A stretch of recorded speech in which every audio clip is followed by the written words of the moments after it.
Abortion is once more making headlines. Pro-choice activists are calling on the National Board of Supervisors to condemn DA Dennis Dillon. News 12's Roma Torrey is here now to tell us more. Roma? Right, Scott, Melba. There may be no one as outspoken in Nassau County against abortion as District Attorney Dennis Dillon. And he was the target today at a press conference given by a group of pro-choice advocates. They have written a letter and hand-delivered copies to each member of the Board of Supervisors complaining about Dillon's use of public funds to advocate his stance on abortion. I spoke with Dillon, who maintains his job. He is just doing his job. Nassau County District Attorney Dennis Dillon, shown here demonstrating at an anti-abortion rally in Hicksville Saturday, has never made a secret of his position, and now he's under attack. These pro-choice advocates complain he's using his office and public funds to promote his personal beliefs. We just hand-delivered a letter to each member of the Board of Supervisors. And this letter asks each member whether he condones the use of Nassau County taxpayers' dollars by District Attorney Dennis Dillon and County Controller Peter King in their second investigation in the past 4 years of the Nassau County Medical Center's method of funding of Medicaid-approved abortions. They complain of harassment from his office, saying Dillon failed in his investigation to find criminal wrongdoing at the Nassau County Medical Center, so now he's ordered Comptroller Peter King to conduct an audit. Let us call this audit by its real name. A relentless campaign by one man to eliminate wherever he can a woman's right to choose abortion. We investigate the police department, the health department, social services, mental health, every department and agency in this county. No one yet has claimed that I harassed them. What I try to do is make sure the law is being enforced. At the center of the issue is the interpretation of abortion laws. Just who's entitled to an abortion and under what conditions. And depending on who you talk to, the answers are quite different. Medicaid is not supposed to subsidize elective abortions. They're only supposed to subsidize medically necessary abortions. If a woman is pregnant, poor, and feels that her pregnancy will interfere with her family life, her emotional or physical state, she will qualify. Both sides are vehement on the issue, and some pro-choice advocates here have even gone so far as to ask for Dillon's resignation. Dillon fired back. These people have a mania. They're irrational when it comes to this issue. And well, you know, but they say you have a mania and you're irrational about this issue. Tell me what's irrational. And as for the charge accusing Dillon of overstepping his bounds as district attorney, this was his response. If you look on my walls, you'll see many, many laws that I've had a hand in drafting that actually changed the law to better protect life and property. In response to Peter King's audit of the Nassau County Medical Center, the pro-choice advocates say they're calling for an audit of their own against Dillon and King, looking into their expenditures, as they put it, to persecute poor women who want abortions. So we haven't seen the end of this one for a while. Thank you, Roma. Pro-choice advocates in Pennsylvania are charging their state's abortion spending laws. taxpayer dollars on abortion investigations. Roma Torrey has more. Is that pregnant? Nassau County District Attorney Dennis Dillon, shown here demonstrating at an anti-abortion rally in Hicksville Saturday, has never made a secret of his position, and now he's under attack. These pro-choice advocates complain he's using his office and public funds to promote his personal beliefs. We just hand-delivered a letter to each member of the Board of Supervisors. And this letter asks each member whether he condones the use of Nassau County taxpayers' dollars by District Attorney Dennis Dillon and County Controller Peter King in their second investigation in the past 4 years of the Nassau County Medical Center's method of funding of Medicaid-approved abortions. They complain of harassment from his office, saying Dillon failed in his investigation to find criminal wrongdoing at the Nassau County Medical Center, so now he's ordered Comptroller Peter King to conduct an audit. Let us call this audit by its real name. A relentless campaign by one man to eliminate wherever he can a woman's right to choose abortion. We investigate the police department, the health department, social services, mental health, every department and agency in this county. No one yet has claimed that I harassed them. What I try to do is make sure the law is being enforced. At the center of the issue is the interpretation of abortion laws. Just who's entitled to an abortion and under what conditions. And depending on who you talk to, the answers are quite different. Medicaid is not supposed to subsidize elective abortions. They're only supposed to subsidize medically necessary abortions. If a woman is pregnant, poor, and feels that her pregnancy will interfere with her family life, her emotional or physical state, she will qualify. Both sides are vehement on the issue, and some pro-choice advocates here have even gone so far as to ask for Dillon's resignation. Dillon fired back. These people have a mania. They're irrational when it comes to this issue. And Well, you know, but they say you have a mania and you're irrational about this well, issue. tell me what's irrational. What's irrational, these women say, is the practice of a law enforcement official to protest a legal right. Marching in anti-abortion rallies in this state, abortion is legal. So you are marching against a law that you're supposed to be upholding. Part of my job is to change the law to better protect life and property. And if you look on my walls, you'll see many, many laws that I've had a hand in drafting that actually changed the law to better protect life and property. So you don't regard what you're doing as wrong at all or overstepping your bounds? No, it's part of my job, and as a matter of fact, in the last election, I got a mandate to do it. I'm Roma Torre, News 12, Long Island. The pro-choice advocates... Bradley's worries about paying for the operation are over. We won. Yes. Right. Tom Bradley started getting congratulatory phone calls just hours after a judge ruled that his insurance carrier, Empire Blue Cross, would have to pay for a bone marrow transplant involving his brother. Tom Bradley has AIDS. Doctors say receiving bone marrow from his identical twin will help prolong his life. Tom says he can't believe he had to go to court to get his carrier to pay for the procedure. One expects that when you pay premiums for 20 years into an insurance company, that's why you carry it. And I believe that I fully was insured by the best and that I was insured to the teeth. And their rejection, you know, from a personal point of view, is strictly, as far as I'm concerned, callous. The operation will cost about $150,000. Blue Cross refused to pay, calling the operation an experimental procedure not included in its coverage. Bob Bradley charges the company with dragging the matter through the courts to cause lengthy delays, making the operation a moot point, since doctors say Tom will die soon without it. I'm willing to give my brother not just my bone marrow, I'm willing to give him my kidneys, half my liver, whatever organ he may need. He is my identical twin brother. He is someone that I love fully. He is my closest friend. Both brothers have worked in Bayport Blue Point schools for more than 20 years. They say the outpouring of support they've gotten from students, teachers, and parents has helped keep them going. The kids were out with petitions, and the groundswell of support just kept growing. Of course, even with the transplant and treatment with the experimental drug AZT, Tom Bradley's future is up in the air. Nevertheless, both brothers agree they want to fight to the end. If nothing else, they'll carry along some great memories of some great friends. God willing, everything works out. I'll be back there working and doing my job as I routinely have, with a whole sense of connection to that community that I've never even had before. I said to them this morning as we were in the courthouse, probably choking back tears, I love them all, and I mean that very seriously, Bayport. You're terrific. In Rego Park, Doug Geed, News 12, Long Island. Some kind of spirit there. Tom Bradley hopes that he can have Dr. H. Kent Holland perform the surgery as soon as possible. That's making an appeal useless. The operation will be done at Johns Hopkins Oncology Center in Baltimore. And Carol, parents and teachers in the Bayport Blue Point School District are rallying to Bradley's aid. The legal battle has drained the brothers' savings, and with costs still mounting, the community says it will continue its fundraising efforts. Now, at least we don't have to aim for $150,000, but we do have to aim for a lot of money for Tom because he's incurred a lot of legal expenses.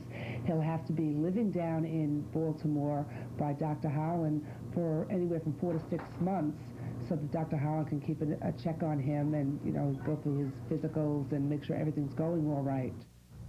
If you'd like more information or want to make a contribution, you're asked to call the Thomas Bradley Fund at 472-2200. Again, 472-2200.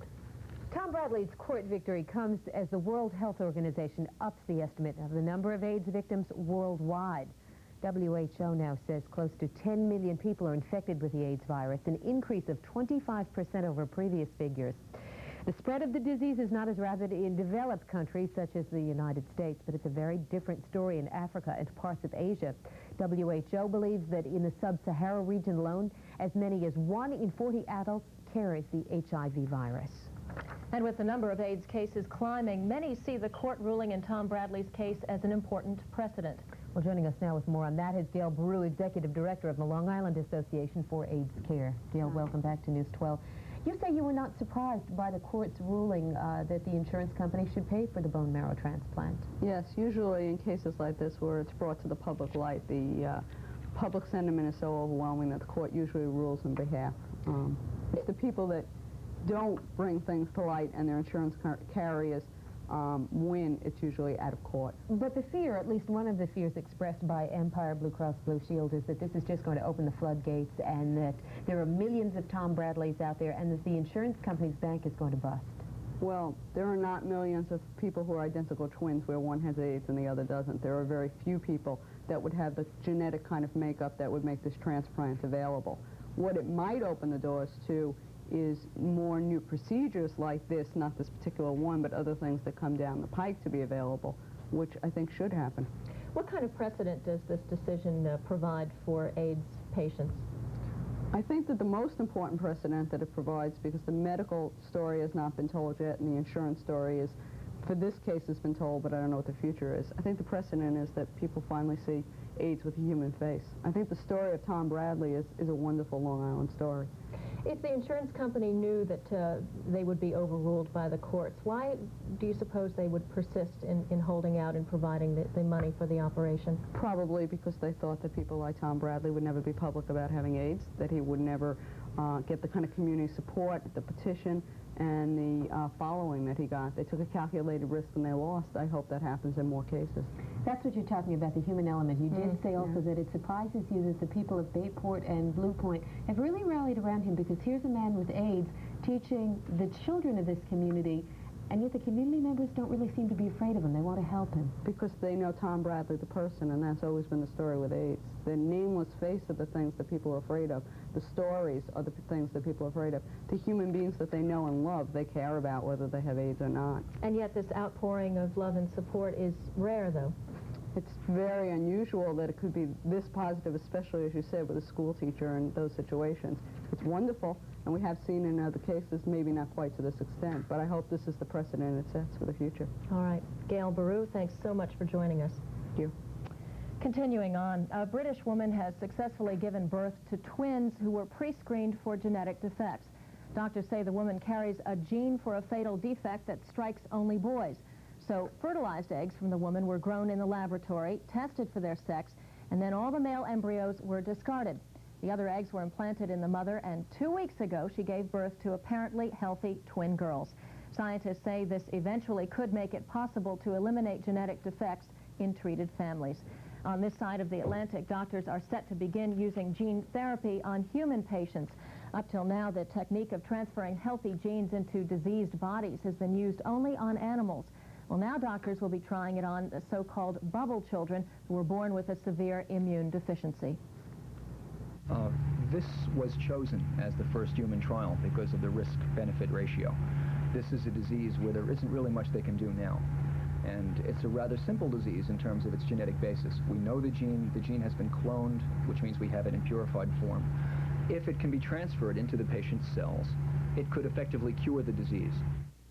Dr. Pergolesi admits the treatment is controversial, but he says many accepted medical treatments were once controversial themselves.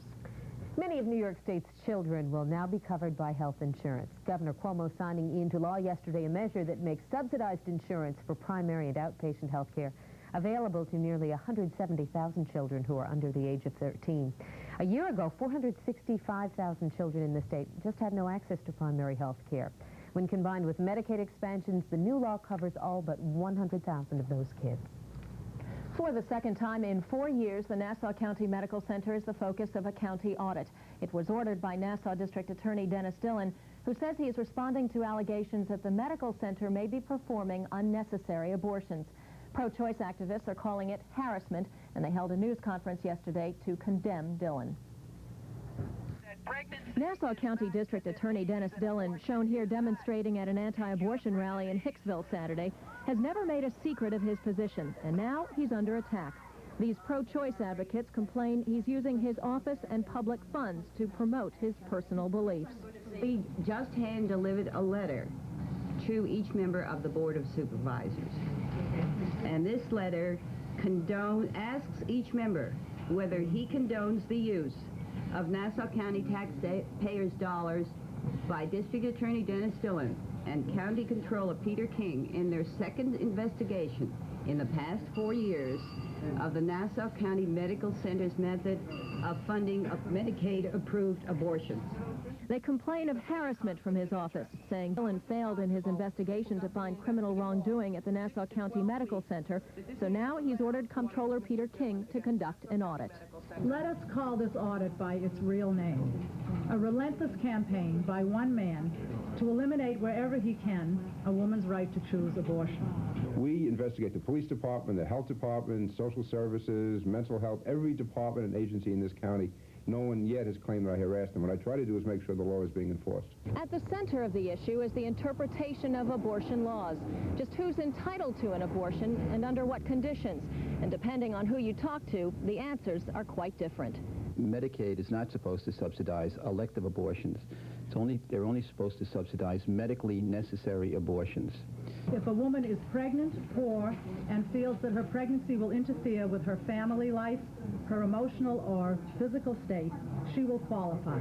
Both sides are vehement on the issue, and some pro-choice advocates here have even gone so far as to ask for Dillon's resignation. Dillon fired back. These people have a mania. They're irrational when it comes to this issue. And well, but they say you have a mania and you're irrational about this. Well, tell me what's irrational. What's irrational, these women say, is the practice of a law enforcement official to protest a legal right. Marching in anti-abortion rallies in this state, abortion is legal. So you are marching against a law that you're supposed to be upholding. Part of my job is to change the law to better protect life and property. And if you look on my walls, you'll see many, many laws that I've had a hand in drafting that actually changed the law to better protect life and property. So you don't regard what you're doing as wrong at all or overstepping your bounds? No, it's part of my job, and as a matter of fact, in the last election, I got a mandate to do it. I heard it's very close. Yeah. Pro-choice advocates are calling for an audit of both Dillon and King. Still ahead on News 12, a Herrick's high school student is arraigned today for murder. And fire hits a recycling warehouse in North Babylon. We will have the story.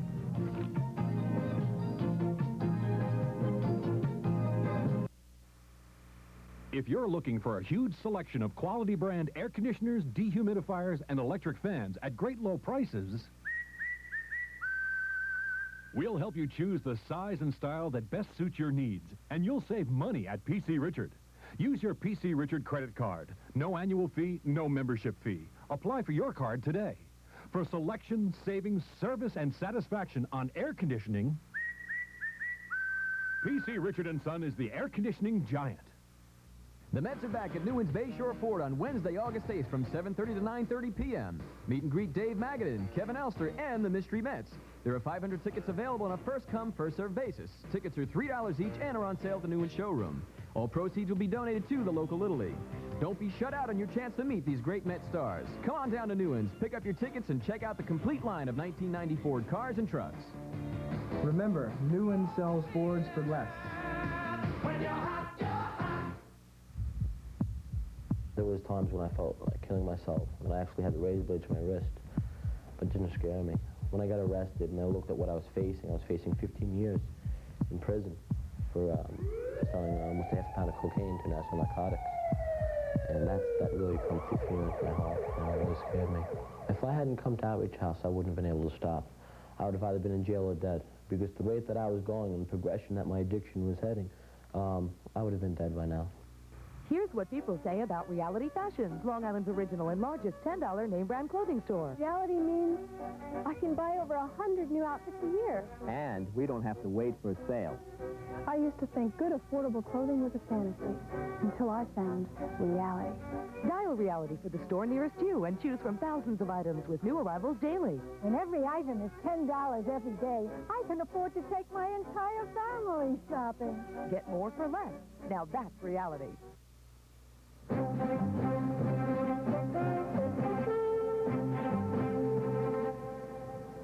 It's been 4 months since a brutal stabbing attack in a Manhasset Hills home left one teenager dead and his sister in critical condition. Well, now a grand jury has handed down a 4-count indictment against the alleged murderer. Young Ho Han, a teenager himself. News 12's Don Crawford is standing by right now at Nassau County Court in Mineola. Don?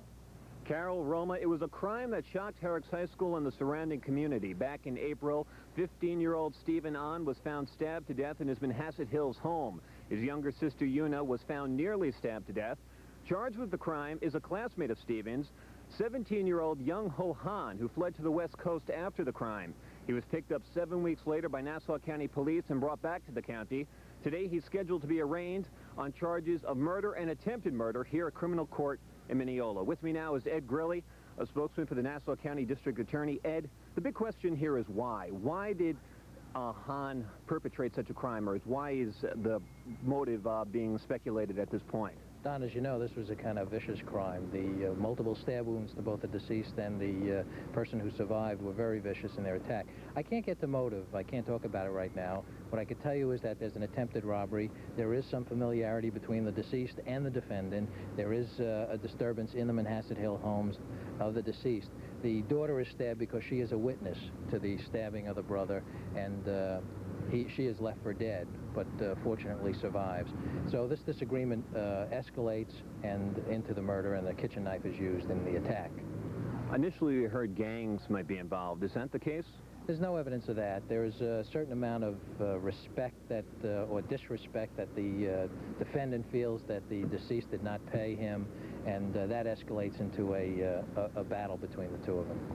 Okay, and Una is still in pretty bad condition, I understand. Well, she is out of the hospital, I'm happy to say. However, there are some permanent injuries. She's blind in one eye. She, of course, the psychological scars will probably never be healed, and there are other scars from the attack. It was, as I said, a very vicious attack. Okay, thank you very much. Ed Grilly, a spokesman for the Nassau County District Attorney's Office. Here in Mineola, at criminal court, 17-year-old Young Ho Han is expected to be arraigned today on charges of attempted murder and murder in the Manhasset Hills attack back in April. Reporting live, Don Crawford, News 12 Long Island. Back to you. All right, Don, thanks very much. Well, a fire that gutted a recycling site located in the middle of a residential area. News 12's Ken Grimbaugh reports the station has caused controversy among residents. There was severe damage to the 5 Counties Carting Corporation in North Babylon when the 4 fire departments arrived. The recycling station was packed with baled cardboard boxes and paper, and the flames and heat were so intense that no one could go inside. The compaction of the material when it's baled, if the fire happens to penetrate the center of it, the only way that you can put it out is by bringing it out and spreading it out here on the ground. The fire took place just a few feet north of busy Sunrise Highway. It's located in a residential area, and residents here have been complaining about the plant being here for a number of years. About 6 to 7 months ago, it had also gone on fire. There's a lot of paper. It's all like the recyclable stuff. And right now, it just like smells totally horrible. We pretty much have just some smoke damage, and there's a lot of like ash in the back. Last night was horrible. Other residents say the blowing paper and truck noise has been the major problem. Otherwise, it's tolerable. I'm 4 or 5 blocks away, and I don't have a problem with the smell at all, and they're clean. And this is all industrial, so we kind of expect it. Fire Marshal Hans says he's looking into the safety of stations like this in residential neighborhoods. In North Babylon, Ken Grimbaugh, News 12, Long Island. Police are on the hunt for 2 men who reportedly hid in the back seat of a car and then robbed and shot the driver when he got in. Police say 28-year-old Mark Romoff of Woodmere entered his car parked outside an Inwood deli early yesterday morning. When Romoff sat down, the 2 thieves reportedly stole Romoff's watch, ring, and $80. And as they left the car, police say Romoff was hit in the head with a gun. The gun went off, hitting Romoff in the hip. Romoff is in fair condition at a nearby hospital. A leaking propane truck gave some Bellport residents quite a scare. 75 homes, in fact, were evacuated yesterday afternoon because police found the truck on South Village Drive leaking. The truck was making a delivery. The cargo apparently started to leak through a faulty hose. The Brookhaven Fire Department fixed the problem. The residents were allowed back in their homes just after 5 p.m. Police gave the truck driver 5 tickets for alleged safety violations. Coming up, good news in the forecast. Meteorologist Joe Chaffee has a great one for you. And oil troubles continue in Texas. We're going to have an update for you as the Wednesday, August 1st daytime edition continues. I received a terrific invitation, so I wanted to give a terrific gift. I found it at the limited edition. Something wonderful happens when you give a gift from the limited edition. Whether it's Yadro, Swarovski, Lenox, Department 56, or Hummel, the limited edition in Merrick has more gifts and collectibles than anyone. When I realized the anniversary was coming, I got going to the limited edition and found these wonderful gifts. So when that special occasion arises, go right to the limited edition and see how special their gifts really are.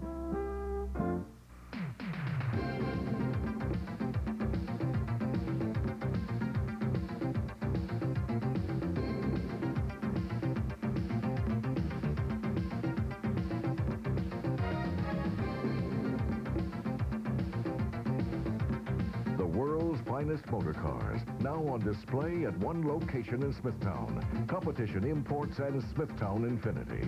Exceptional cars for exceptional people.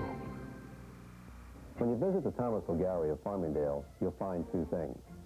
Probably the best dollar-for-dollar furniture value in America, and probably the nicest people to do business with. I'm John Campbell, manager of the Thomasville Gallery of Farmingdale. Our years of experience have taught us what you expect. It's our intention to exceed those expectations.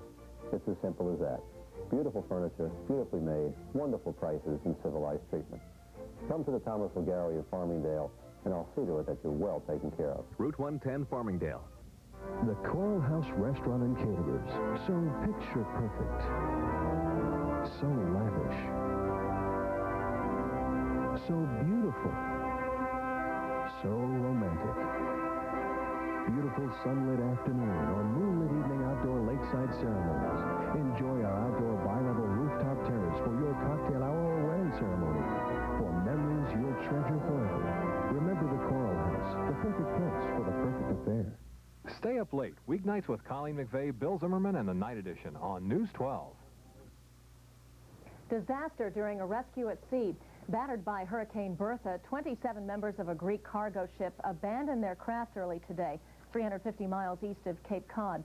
Several ships fought through the storm to reach the crippled Corazon's crew, but in the midst of the rescue effort, something went wrong. The crew members of the Corazon have abandoned ship. They were in two boats. One was a life raft, one was a lifeboat. In the course of the recovery, the lifeboat went behind the recovery ship, hit the stern screw, and the last report that we have, 6 people are in the water, 6 people are in the boat. Lieutenant Commander Deputy, says the rescue efforts are continuing. A plane from the Air National Guard base in West Hampton Beach is aiding in the efforts. Oil, dead fish, and fowl are washing up on shore of Texas now. State officials estimating the weekend tanker collision there and spill is the worst in Texas history. 500,000 gallons of oil leaked into Galveston Bay and now are polluting the Gulf. Cleanup efforts on area beaches continue, but Coast Guard officials have reopened the Houston Ship Channel at least. A hearing into the tragedy by the Coast Guard begins today. Meanwhile, repercussions from America's worst oil spill ever continue to be felt. The shores of Alaska still being cleaned from the Exxon Valdez problem. And now Exxon, the Exxon Valdez vessel, the skipper, Joseph Hazelwood of Huntington, the Coast Guard, and Valdez Port authorities are all being blamed for the 1989 disaster in Prince William Sound. After a 16-month investigation, a National Transportation Safety Board holds all of them responsible.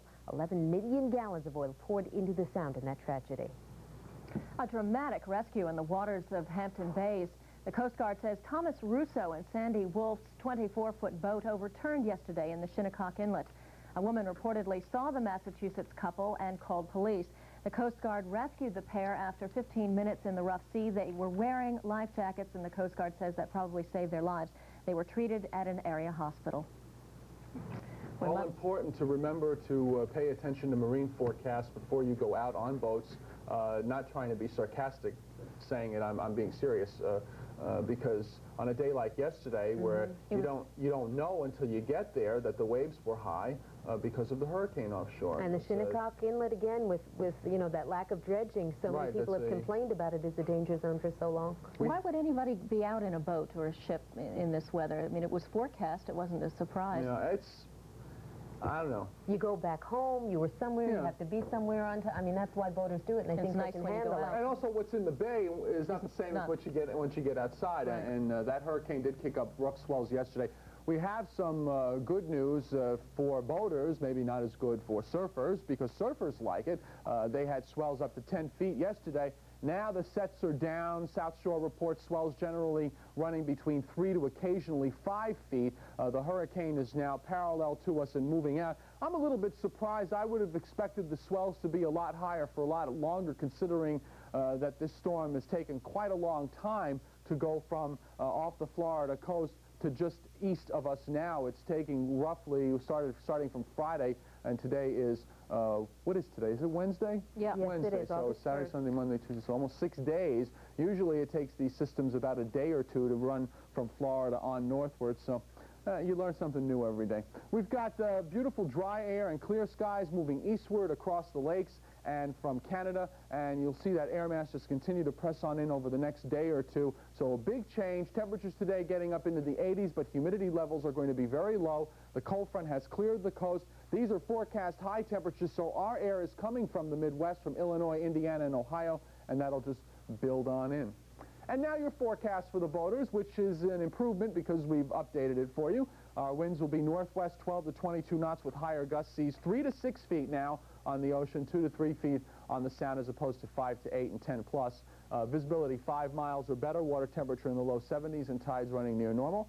High tides, Jones Beach, Port Jeff, and Montauk Point. All right, a delightful forecast for the next few days? Yes. All right, we'll talk to you in a few. Pollen sufferers, but that's another story. All right, thanks, Joe. Here's some new information on the whale the Coast Guard's been looking for all week. Scientists at the Aquinos Foundation have been studying photographs of the whale, and now they're identifying it as a North Atlantic black right whale. That's the most endangered species of all whales. The scientists also say the whale may not be in as much trouble as they thought. They believe the lines and debris the whale is tangled in do not pose too great a threat, and the Coast Guard says the whale has probably already left the south shore of Long Island. When we return, federal budget talks continue in Washington. We'll have the details. And it could be a heartbreak for teenagers across the area, because loud car stereos could get them in trouble with the law. We'll be back. Hi, I'm Paul Conte of Paul Conte Cadillac, and I'm Paul Conte of the new Paul Conte Chevrolet on Sunrise Highway in Freeport. And now through August 30th, Conte Chevrolet is out to break new records by selling over 300 cars. We can't afford to be more expensive than the competition. So come in during Conte Chevrolet Countdown Days and get the Cadillac treatment when buying your favorite Chevrolet or Geo. Paul Conte Chevrolet, the Cadillac of Chevrolet dealers. Every day, shoppers uncover the secret ingredients of the Meat Farms recipe. The service is the best. Friendly, personal, and helpful. You won't find leaner meats anywhere. At Meat Farms, I find the freshest selection of produce all year long. Come on in for our mouth-watering Italian specialties.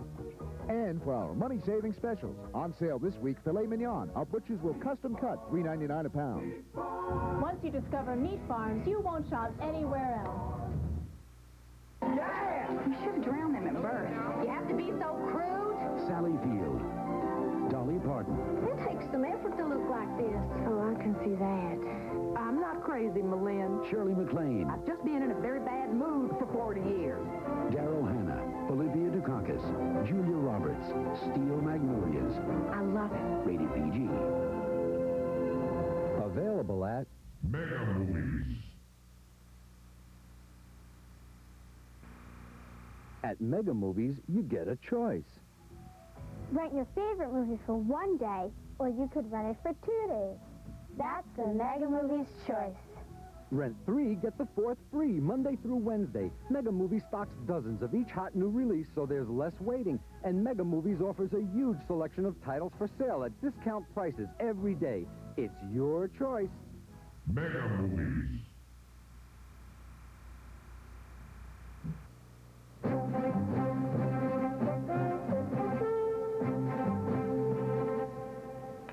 Congress may spend August in Washington if both sides can't finally agree on a solution to America's federal budget deficit. President Bush threatening to cancel Congress's summer vacation because of a lack of progress in the 12-week budget talks. And things seem to be getting even worse. The House voted yesterday to remove a Social Security trust fund that makes the deficit appear almost double. If a budget agreement is not set by October 1st, government programs could become victims of mandatory cuts of up to 40%. The index of leading economic indicators was unchanged in June. The Commerce Department says the unchanged figure is proof of a sluggish economy. June's unchanged figures followed a 0.7% gain in the month of May. There's a new state law that could be music to the ears of many of us. News 12's Rosemary Gomez explaining the measure is aimed at cracking down on those who crank it up.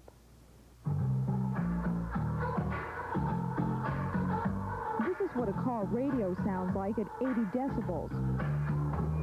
But now, under a new state law, if you boom your car radio this loud from 50 feet away, you may end up with a $500 fine and a point against your license.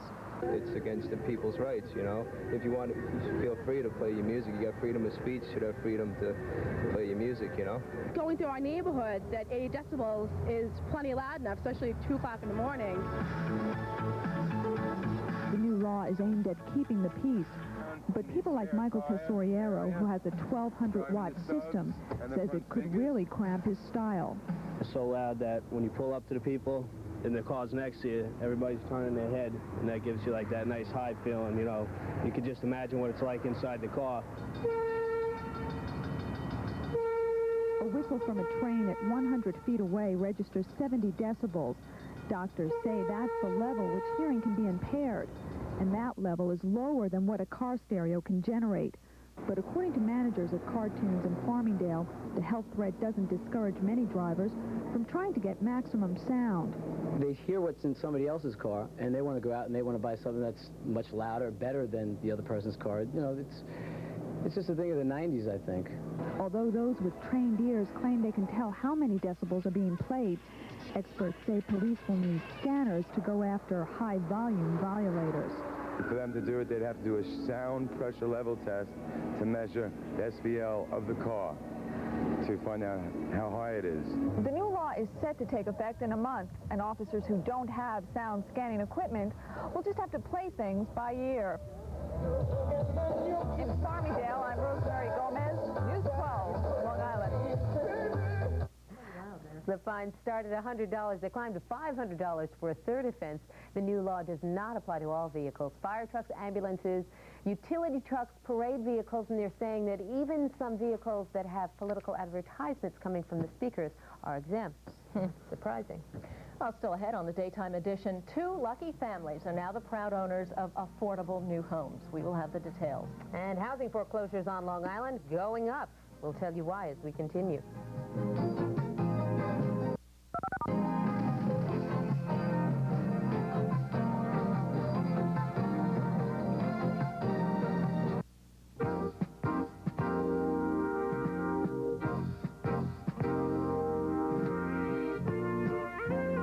Against gambling imply that gambling is illegal because it is immoral and takes money from people who need it for other things. But the state lottery is legal, so it isn't immoral. In fact, a Dr. Michael Mercer, Ph.D., has written a book called How Winners Do It. And in it, he explains how playing the lottery can be good for your health. Now, let me repeat that. Playing the lottery, he says, can be good for your health. Why? Well, because, and here are some becauses. Because it helps relieve stress. It gives you an outlet for dreaming, taking you out of the daily grind. Playing the lottery, he says, brings you closer to your friends. It gives you something to talk about. Playing the lottery, Dr. Mercer says, lets you see yourself as being successful when you imagine what you would do if you won. Playing the lottery, he says, makes you more content. Well, I guess it would really give you a sense of contentment if you did win a few million. He says it also puts fun and excitement in your life. Like the ads say, all you need is $1 and a dream. And dreaming of the thrill of winning is fun. Playing the lottery, he says, gives you a feeling of equality with all people. It doesn't make any difference how much money you've got or how educated you are. So he says, play away, because playing the lottery is good for you. Don't just think of the odds, 10 million to 1. After all, you're helping the state, even though the state might have trouble explaining exactly how. But anything that brings the state all those millions must be good for something. I don't know. That's 2 minutes. I'm Joe Cook.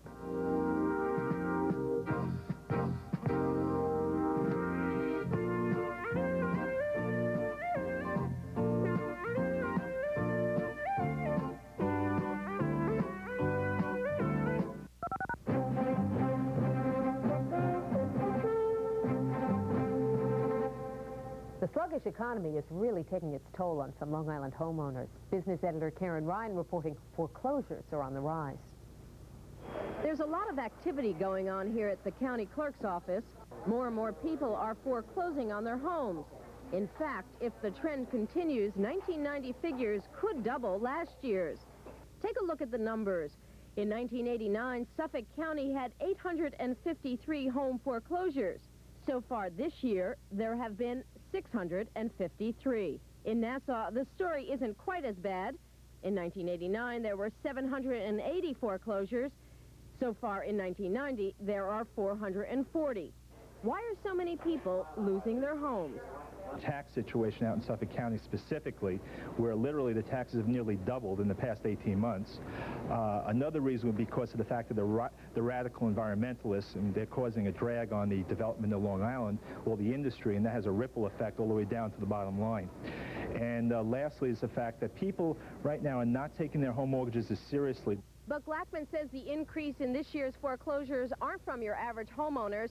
They are houses bought by speculators during the housing boom of the 1980s.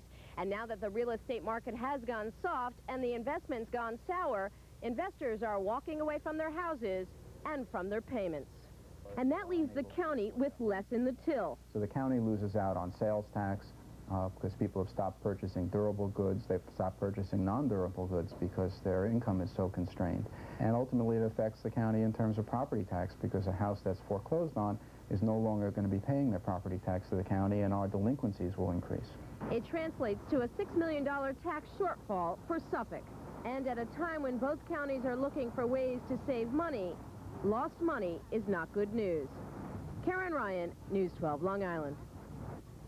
Affordable housing on Long Island may only be a dream for some, but the city of Glen Cove is doing something to make that dream a reality. As part of the Burns Avenue Affordable Housing Project, the city has built 14 new houses. 2 lucky families moved into those homes yesterday, and one of those families, the Saavedras, have been waiting 15 years to call a place their own. We're very happy because for us it's a dream come true, because as a couple, you know, we always wanted to have our own home, to leave something for our kids when they grow up and we are gone. We're really excited. News 12 is hosting a town meeting on Long Island's affordable housing crisis on September 17th at the New York Institute of Technology's Central Islip campus. Neighbors of a popular club on Huntington Harbor are celebrating a court victory. Coco's Water Cafe of Hale Site has been ordered to shut down its outdoor deck with room for 1,600 people and restrict its customers to the 160 seats inside. Coco's also has to get rid of the 4 outdoor bars and a volleyball court within 20 days. Now, neighbors say they'll be happy if Coco stops operating as a nightclub, as a disco. But the cafe's attorney says the neighbors will not be happy until Coco's is completely out of business.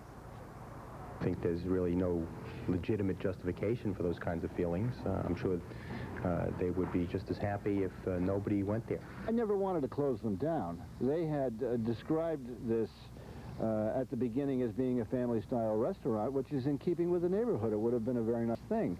But to immediately convert it into a discotheque and to expand way beyond their original plans was just too much.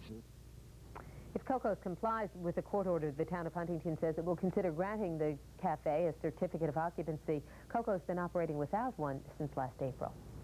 And straight ahead, the former boss tries to keep it in the family. We'll have the story. And we'll meet a woman who might get more of a kick out of birthday parties than kids themselves. Details as we continue.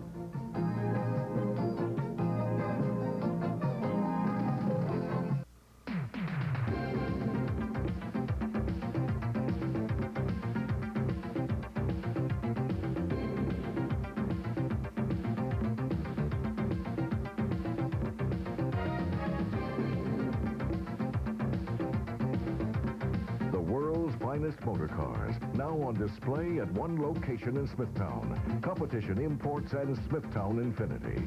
Exceptional cars for exceptional people.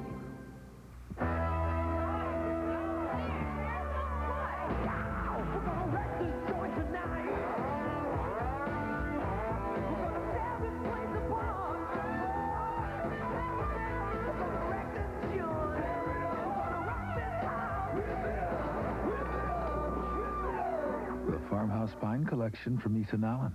The triumph of beauty. over youth. Right now, there's a sale at your Ethan Allen Gallery. Our commitment to superior service is the foundation of a sound business. At Arrow Exterminating, this has been our hallmark for 43 years. All Arrow technicians attend monthly pest control seminars taught by certified entomologists and use only the latest and safest materials in all residential and commercial pest control. Add it all up, and the answer is clear. At Arrow, we're the professionals, and we care. That's our commitment to you. Arrow, 593-7770. Always on target. What can you do in a kitchen purchased from Consumers Kitchens and Baths?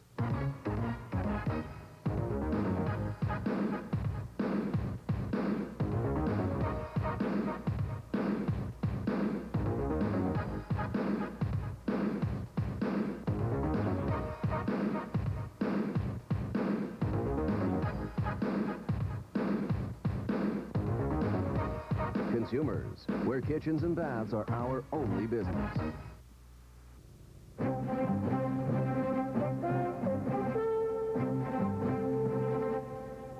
George Steinbrenner had a choice: face a suspension or relinquish total control of the Yankees.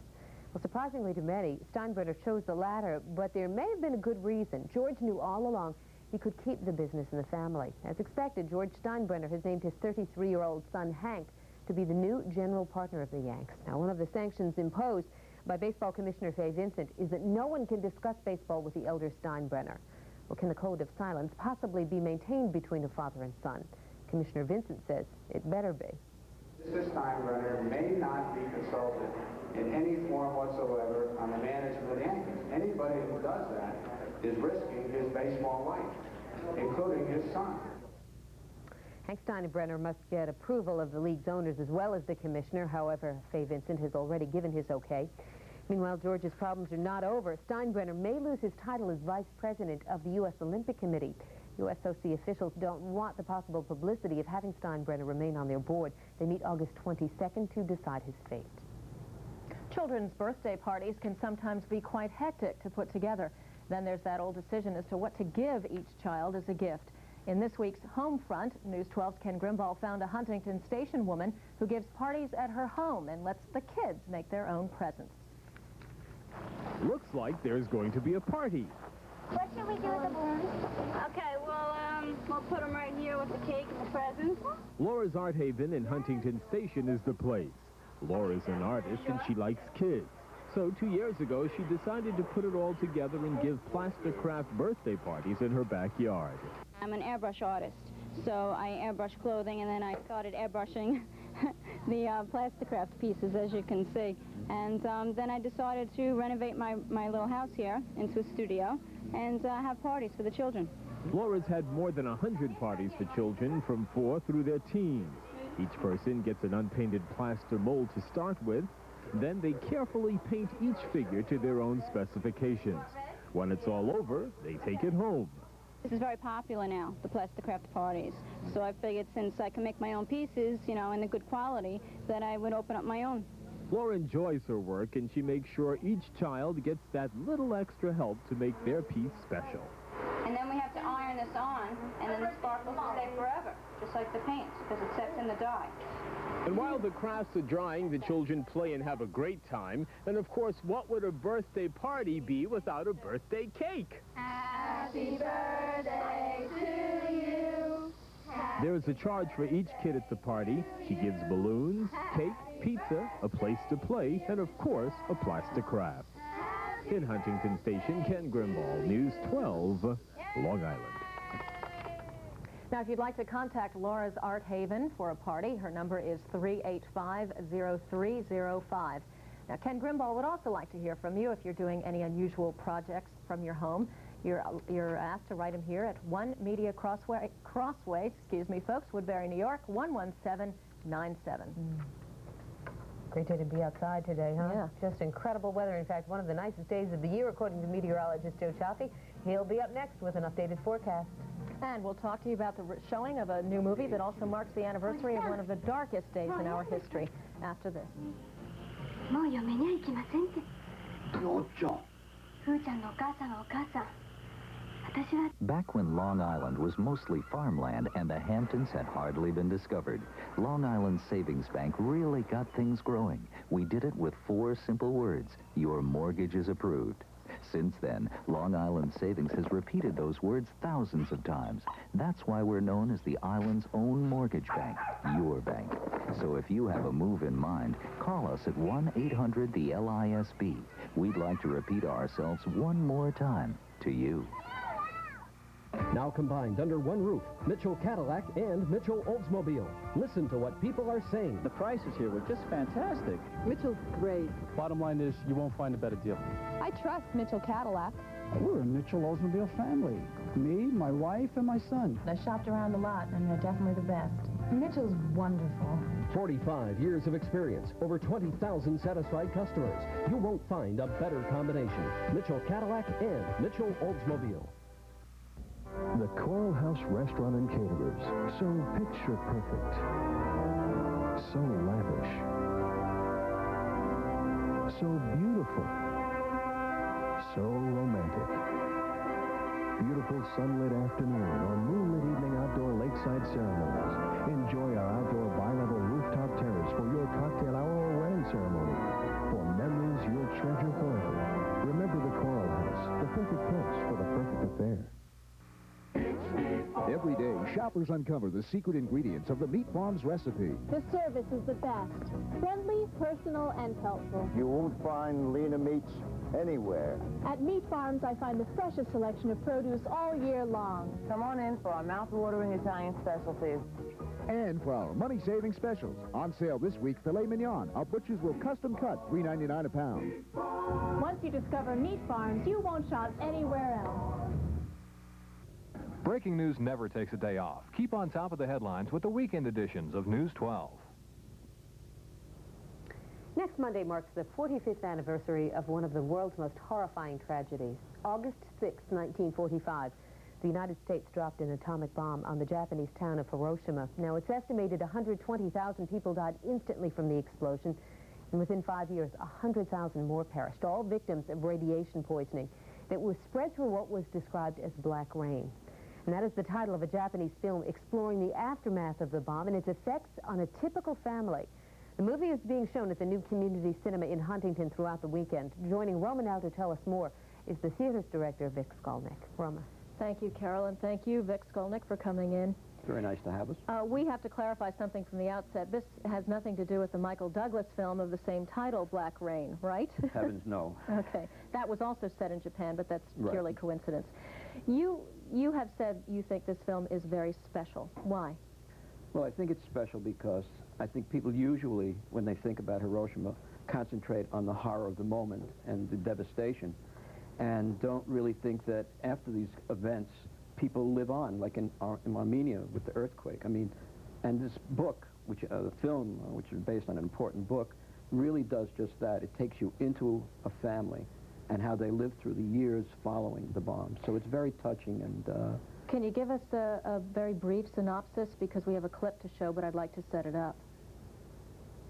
It really, a brief synopsis is that they're living with the whole question of radiation sickness and who's going to get it and when. Right. And they live together, and they're very supportive of each other, and they are touched by this special event. It takes place 5 years after the bomb was dropped. 5 years after the bomb. And Black Rain, what is the significance? What is... The black rain is the fallout that comes after the explosion. The radiation. And comes down. Right, yeah, the radiation fallout. You know. Okay, and the scene that we're going to see is a young girl talking to her aunt and uncle, but all survivors of Black Rain and the bomb. One of the tragedies for young women was that if they were thought to have radiation, no one would marry them. So there was a whole generation of women who lived with that. Very sad. Okay, let's take a look at the clip. It's got subtitles. 明日一番のバスで府中に行ってみるか。おじさん、もうええんです。私、もう嫁には行きませんって。よっちゃん。ふーちゃんのお母さんはお母さん。私は私ですけ。いずれは知れることじゃし、黒い雨にも毒がということじゃし。いろいろありがとうございました。This film must sort of be considered a breakthrough because I understand there was great secrecy in Japan. There continues to be great secrecy in Japan about the circumstances of the bombing. Well, Japanese sense of guilt is sort of different from ours, and there was in Japan, I've been told, you know, a feeling that they were somehow guilty, not necessarily because of the war, but just somehow because of the event and everything that transpired. But the film really doesn't so much touch upon that, I think, and that although there are scenes of the devastation, what you really get is people living in a village. I think I don't want to compare it, say, to AIDS or anything like that, but when people are threatened with sort of dire consequences to life, they don't necessarily fall apart, and their human resilience of going on, like that fellow Tom Bradley, you know, the willingness to go on and live and fight and keep working is extraordinary, and I think that's the beauty of the film, that it has that. Yeah, very universal, and it doesn't take what we might consider the easy position, perhaps condemning the United States for the bombing. We all know it was a terrible incident.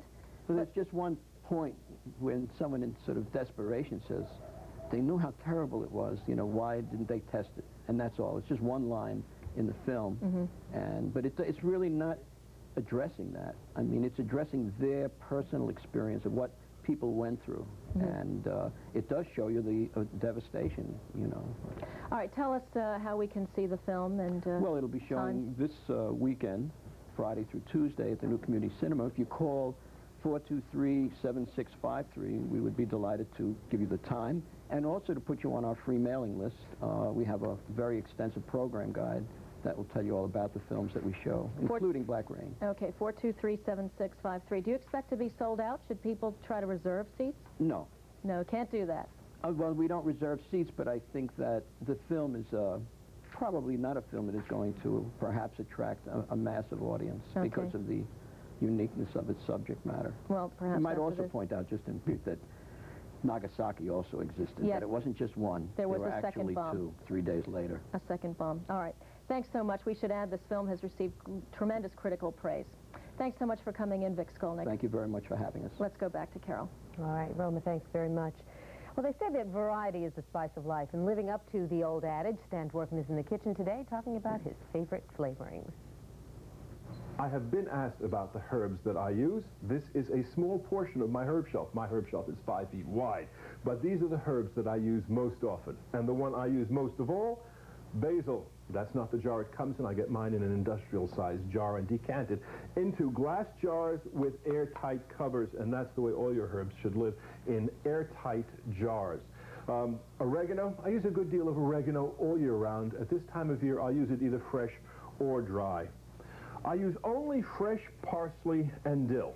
Parsley, dill. That is because, as far as I'm concerned, dried parsley and dill tastes like straw. Bay leaf. I use more bay leaf than most people because I use it not only in soups and stews, but, well, for example, I make a bean dish. That's where the beans are cooked with bay leaf. And fennel. Pla says that I'm crazy for fennel, and I guess I am. I really like fennel. And garlic. You got to have garlic. How else do you keep the vampires away? I use fresh garlic only, no powdered garlic. If you must use something other than whole chopped garlic, try minced garlic and spread it on like powder. Nutmeg is used not only to garnish soups, it's also wonderful in desserts, but only whole nutmeg and a nutmeg grater. The same with black pepper, whole black pepper. My pepper mill has an adjustable screw so that I can make it more or less coarse. Finally, marjoram and thyme. These are mostly fall herbs, but still, when I make soup, I put in marjoram and thyme. There you've got a small active portion of my herb shelf. Until next time in the kitchen, Stan Dworkin, News 12 Long Island. Nice to grow your own there, too. I'm a garlic person myself. I will garlic anything and everything. I am, too. It's very good. We'll kill each other. Well, yes, I was just going to say, it doesn't do well to keep friendships in tight rooms with parties. We should mention, by the way, that Nolan Ryan, congratulations to Mr. Ryan on his 300th win. The man just keeps going on and on. I don't know how many records are left for him to break. Our forecast for the rest of the day is 4. We're not going to break any records temperature-wise. Mostly sunny, breezy, and dry, 80 to 85. Tonight, mostly clear, cool, and dry, 60 to 65. Some 50s inland, and another nice day tomorrow with temperatures generally in the low 80s, with coastal locations a little bit cooler and very dry. What else can you say? Thanks, Joe. Can't say anything. We're running out of time. And finally at this hour, entering the golden years with some classical music. That is what a group called the Senior Pops is doing. News 12 Susan Jellick standing by at the Sweet Hollow Hall in Melville, where this golden orchestra rehearses. Sue. Well, they're called the Senior Pops Orchestra, and they're made up mostly of retired professional musicians. They're practicing here for a concert on Friday at Eisenhower Park. It's their first rehearsal. Usually they practice every Wednesday, but they haven't had a concert since last July. They're getting together to practice now for this upcoming concert. With me now is the president of the orchestra, Herb Needleman. Herb, can you tell us what exactly are the Senior Pops Orchestra? Okay, 10 years ago, there were a bunch of retired musicians and other professionals decided to take away the stigma of being a senior citizen being synonymous with being incompetent. And so this orchestra was formed. Since then, we have been playing 10 to 12 concerts a year from one end of Suffolk to the other end of Nassau County. The orchestra is funded by the Suffolk County Office of Cultural Affairs and the Nassau County Office of Cultural Development, as well as other funders. We're made up of professional musicians, retired professional musicians, and a lot of people who you hear playing now came right out of the pit in Broadway. What did you used to do before this? What did you... I was a school administrator in New York City until I retired. So you were a very good amateur, not a professional. Well, I was also a professional musician. I was in charge of the music department, and I'm a trombone player. Right, thank you very much, and we wish you a lot of luck in your upcoming concert on Friday. Thank you. And we're going to tell you more about the Senior Pops. We want Herb Needleman to get back to his rehearsal because he has a solo coming up. And we'll tell you more about the Senior Pops on the evening edition. Back to you now in the studio. This is Susan Jellick, News 12 Long Island. Susan's going to be dancing around that place before you know. They sound great. They should be playing Oh What a Beautiful Morning, right? Morning, day, Oh, beautiful day. night. We should not time ourselves. Okay. You know, the day's all day. That's right. All right, that is it for us. Thanks for watching. I'm Roma Torrey. I'm Carol Silver for Joe Chaffee. Everybody around here in the morning and daytime crew, we say have a terrific day. And we leave you now with a fine look and listen at the Senior Pops of Long Island. Enjoy.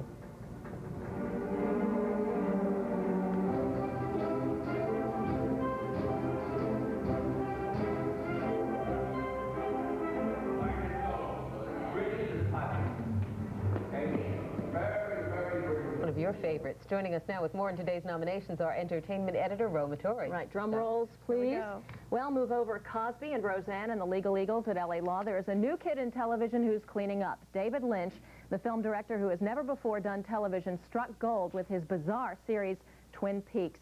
Now, it led the nomination list with 14 nods, among them Best Dramatic Series, Best Actor, Kyle MacLachlan, and actress Piper Laurie. Behind it, L.A. Law with 13 nominations and Jill Eikenberry, Best Actress. Then Cheers, winning 12 nominations, including Best Comedy, Best Actor, Ted Danson, and Best Actress, Kirstie Alley. And tied with Cheers' 12 nominations is Murphy Brown. That includes Best Comedy Series and Best Actress, Candice Bergen.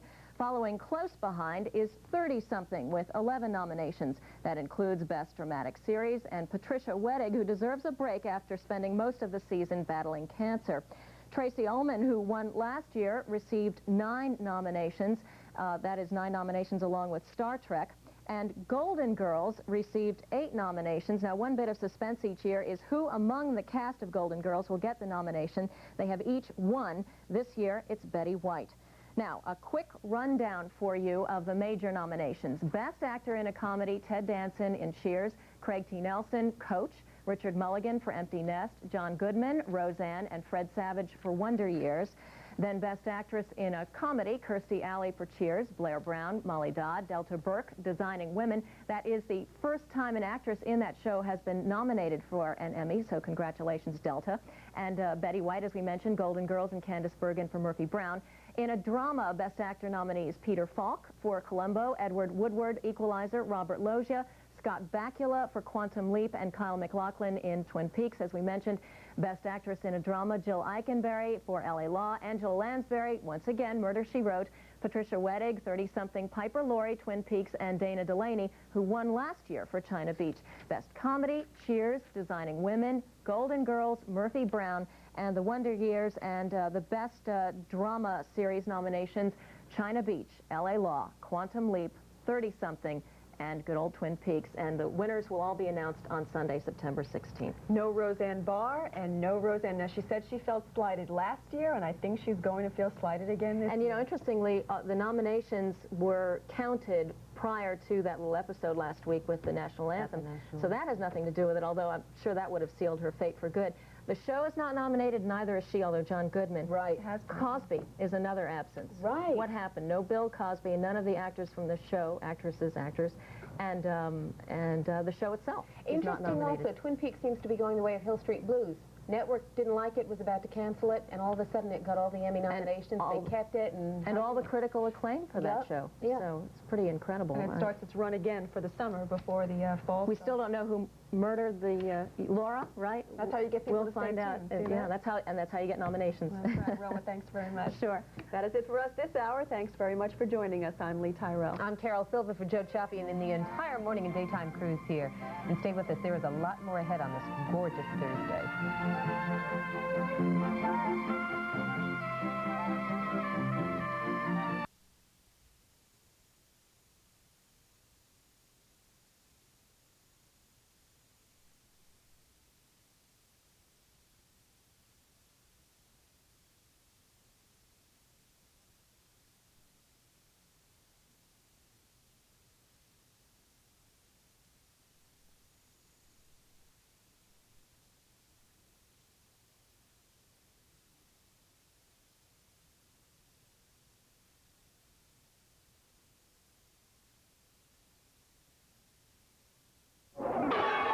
The latest and safest materials in all residential and commercial pest control. Add it all up, and the answer is clear. At Arrow, we're the professionals, and we care. That's our commitment to you. Arrow, 593-7770. Always on target. Start your day with current weather conditions. Weekday mornings from 6 to 9 on News 12. The Emmy nominations are in, and this year television's top honors are dominated by a newcomer, also a couple of surprises. The envelope, please. Roma Torres. Okay. Thanks, Scott and Melba. I have to say, there is a new kid on the Emmy block. He is director David Lynch, and he is king of the hill on television these days, or perhaps we should say king of the Twin Peaks. This unusual series has prompted equal measures of boos and cheers, but it is being watched, especially by those who nominate the Emmys. Now, Twin Peaks topped the list with the most nominations, 14 of them, including Best Dramatic Series, Best Actor Kyle MacLachlan, and Actress Piper Laurie. L.A. Law followed with 13 nods. And starting their 9th season, the Cheers cast, again, has something to cheer about. Last year's winner took 12 nominations, this time including Best Comedy, Best Actor, Ted Danson, and Best Actress, Kirstie Alley. Murphy Brown tied Cheers, winning 12 nominations, including Best Comedy and Best Actress, Candice Bergen.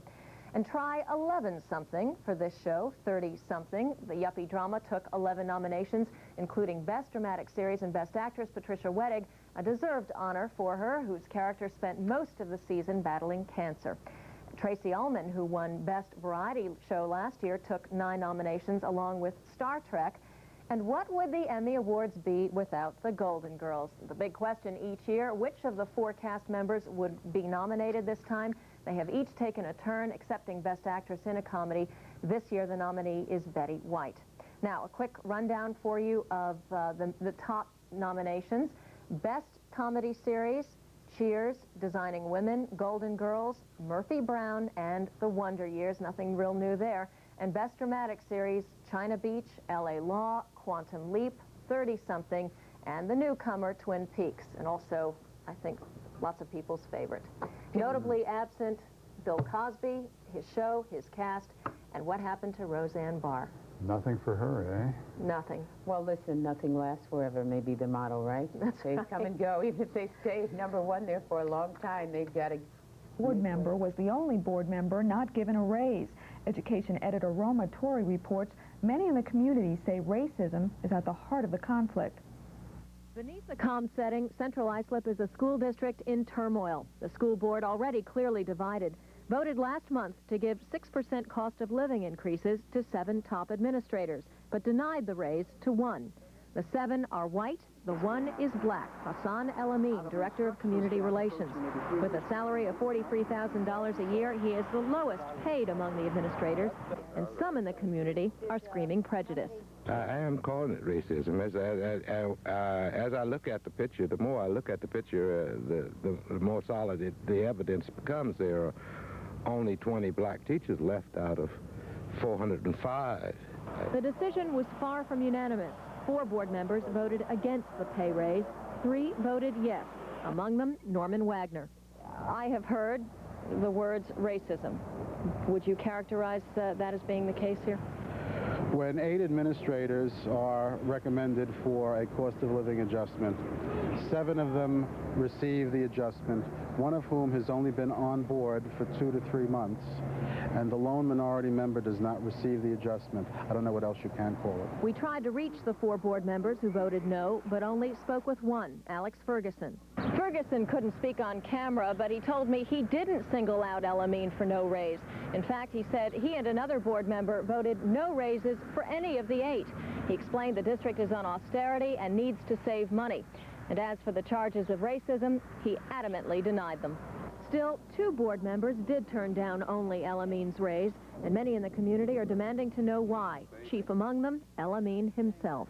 I've received no justification. I received nothing in writing. I've never been given a bad performance evaluation. And yet I am the only African American, and I was singled out. Some in the community say this is all about power and politics, with the result, a school board bitterly divided. Racism or not, it is clear the board is torn in half. And some in the community say that alone has caused enough pain to both residents and their schools. In Central Islip, I'm Roma Torrey, News 12, Long Island. Summer may be the best time to learn. Our education editor, Roma Torrey, reports. My project is to try and duplicate Einstein's work on the photoelectric effect. It doesn't take an Einstein to see these kids are incredibly bright and motivated. 17 in all are enrolled in Plainview's Summer Science Academy. And while this is the first year for the program, educators are determined not to make it the last. The main thrust of the program is to give these youngsters the opportunity to learn what it's like to do science, whether it's computer science, natural science, physical science, in a setting that comes close to a research setting. The kids are spending 6 weeks in concentrated study, revolving around individual experiments. Some have practical uses. Axis 2, I'm up. Stop. In the near future, I'm going to be building a robot using the same principles as this thing. Maybe you've seen trains in Japan or Germany that float on a magnetic levitation for timing the acceleration and doing other calculations to determine the amount of friction and acceleration. Others do not. I'm culturing Artemia, which are brine shrimp, and testing the effects of caffeine on them. I'm seeing how difference in pH affects the population count of paramecium. It's a microorganism. It is clear they're building a science vocabulary. Then again, some experiments, such as this one, beg for a simpler description. I'm trying to feed the hydra with brine shrimp. Why? Because they're hungry. The program is purely voluntary, and amazingly, on these hot summer months, the kids say they just came to learn, an attitude even their teachers find hard to believe. One of the youngsters said to me, you know, school's terrible, I can't wait for the summertime. And that's one of the youngsters in the academy. And then when I said to the youngster, well, where are you now? The youngster took a double take. Yeah, I am in school, but it's not the same. And so this open environment of the Summer Science Academy that's free of restrictions or... Farmingdale, it's time to think about school. The university has been offering orientation sessions all summer, and today, more than 100 freshmen spent the day at the school with their parents. Education editor Roma Torrey was there. Welcome to SUNY Farmingdale. It's freshman orientation, and these terrified teens aren't exactly starting with a test.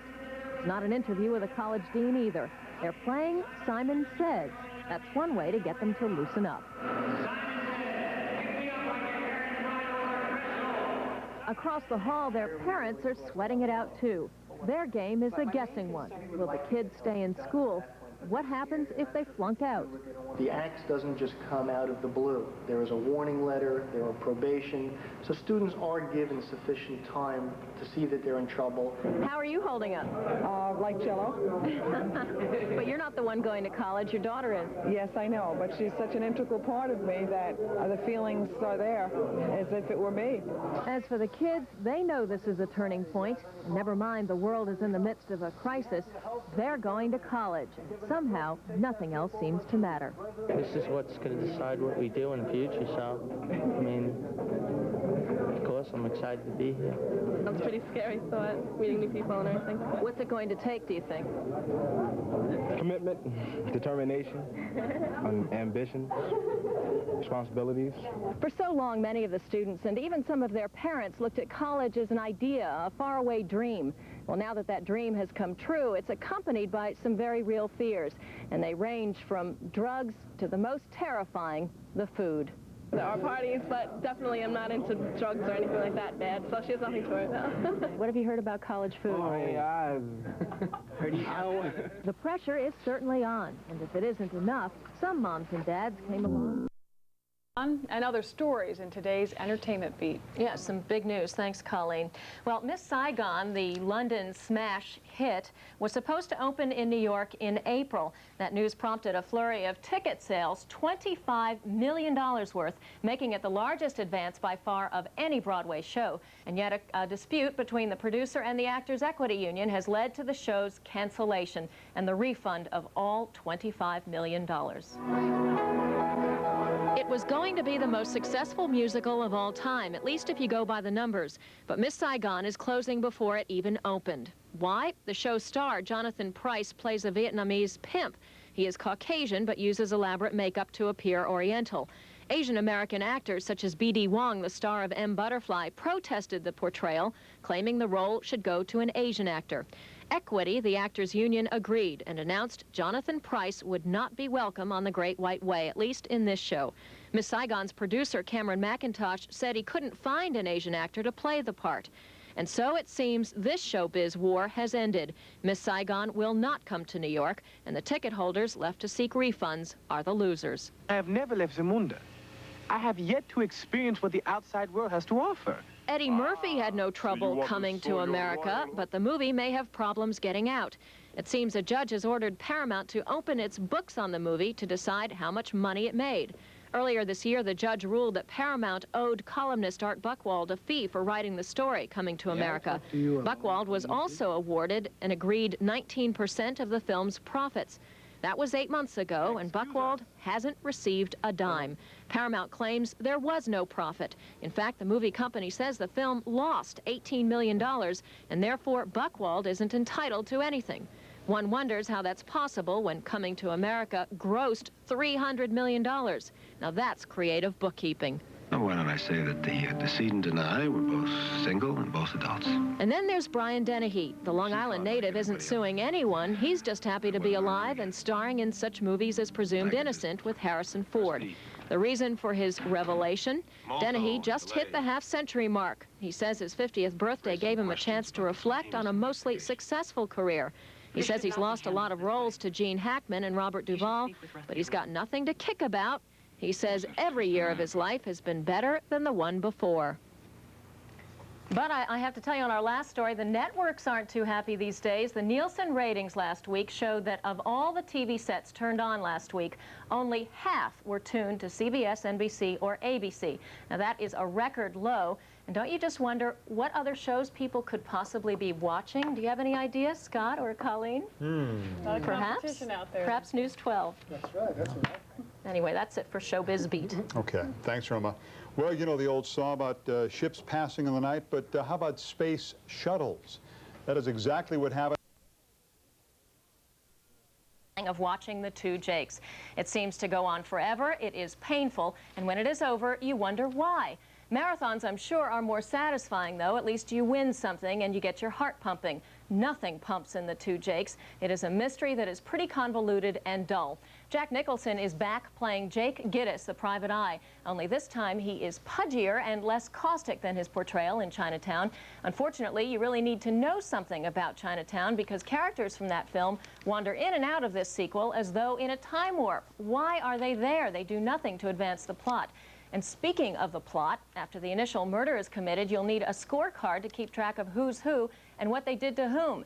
And make no mistake, Jack Nicholson is great. It is nice to see him play a real person for a change, and if you are a fan, you may not even be disappointed in the movie. He happens to be in every scene, delivering such gems as cops' ethics are like the cars they drive, black and white. What I do for a living may not be very reputable, but I am. In this town, I'm the leper with the most fingers. No court's gonna view me as an accomplice. Probably not. It's nicely acted all the way around, but The Two Jakes falls far short of its predecessor. Halfway through The Two Jakes, you stop caring about the murder and wonder about the mystery. What happened to it? The film lacks suspense and action, and without those key elements, you start to realize there's a much bigger mystery throughout all of this, namely, why was The Two Jakes made in the first place? Maybe it has something to do with Jack Nicholson directing. Anyway, I have an update for you. This one is on the Miss Saigon saga on Broadway that I reported yesterday. Now, yesterday it was that I reported the Actors' Equity Union voted to bar the star of the London production from playing in New York. They say he's a Caucasian actor playing a Eurasian role, and Equity said it would only permit an Asian actor in the part. Now, because of that decision, the producer of Miss Saigon announced he was canceling plans to bring the show to the United States. That meant refunding $25 million in advance ticket sales. The biggest potential success in the history of Broadway was going to close before it opened. But now things have changed. Equity is reconsidering. Citing mounting pressure from the actors, the union is meeting next week and could possibly reverse its ruling. That's no surprise when you consider how much is at stake here. Tourist revenues estimated at $100 million and at least 30 jobs for Asian and other minority actors. So we'll be reporting to you the results of the meeting that the Equity Council is meeting on next week. The show may yet go on. The show will probably go on. Okay, thanks very much. Christian Brown.